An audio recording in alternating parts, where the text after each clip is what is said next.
Kisahnya.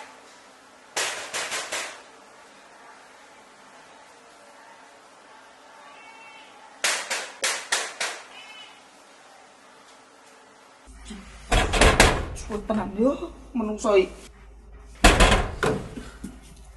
Duh, mantri. Iki sapa nang jero iki? Sik mau. Bapak iki suwe men iki.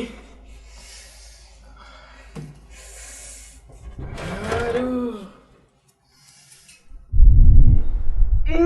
Cuma apa toh?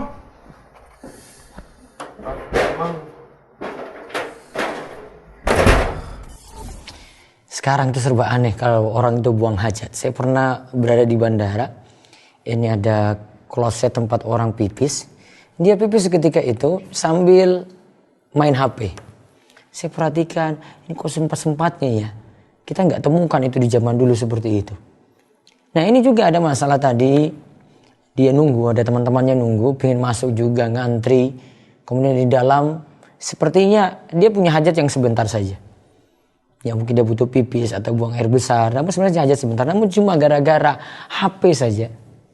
Ya HP mungkin sambil main game kek. Atau mungkin browsing sesuatu kek. Atau jawab pesan kek. Itu sempat-sempatnya masih di dalam kamar mandi seperti itu. Perlu coba kita perhatikan. Yang pertama.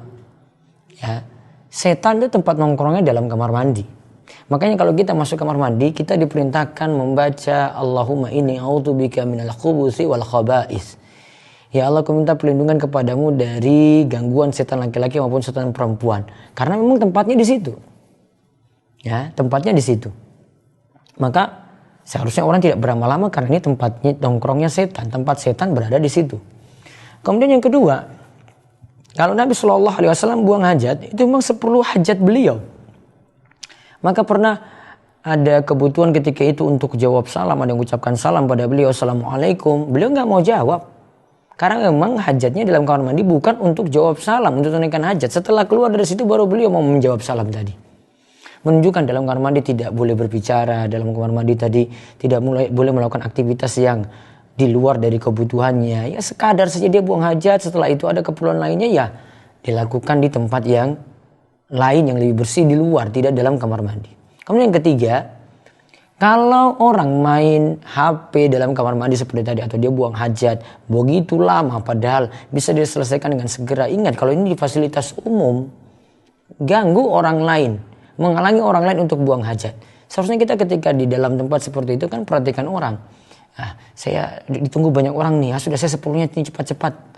Walaupun ketika itu dia tetap memperhatikan kebersihan najis, ya celananya biar tidak kena kencing atau kotoran gitu, tetap diperhatikan. Namun waktu mesti digunakan dengan baik di dalam kamar mandi tersebut agar tidak merugikan orang banyak yang juga punya kepentingan yang sama ingin buang hajat. Maka mudah-mudahan kita bisa memaklumi hari ini Islam itu agama yang Masya Allah ajarannya luar biasa, universal, ajaran sampai kamar mandi pun diatur.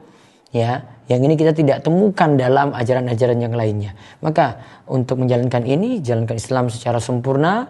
Mudah-mudahan kita bisa terus mengikuti sunnah Nabi. Walaupun dengan perkara yang mulai dari sederhana di dalam kamar mandi. Allah yabarik.